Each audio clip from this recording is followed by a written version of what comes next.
जो कर्म फल की इच्छा से मुक्त है वही ज्ञानी है, वही बुद्धिमान है और वही कर्म योगी है। उसके लिए उसका कर्म ही कर्म फल भी है और इसीलिए वो एक कर्म के पालन के उपरांत कर्म फल की प्रतीक्षा में नहीं ठहरता, बल्कि दूसरे कर्म की ओर बढ़ जाता है।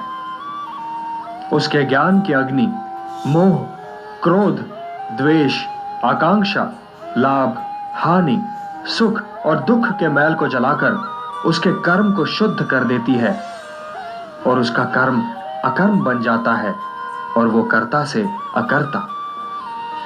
और ये अकर्ता, ये ज्ञानी जीवन के आवश्यक साधन जुटाने के अतिरिक्त अपने लिए और कुछ नहीं करता।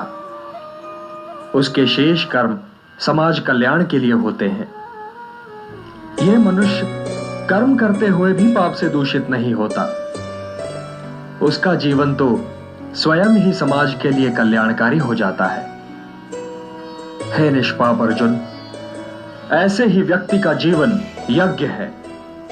तुम भी अपने जीवन को यज्ञ बना लो और उसके हवन कुंड में अपने कर्म फल की इच्छा, मोह और क्रोध को आहुतियों की भांति जला डालो।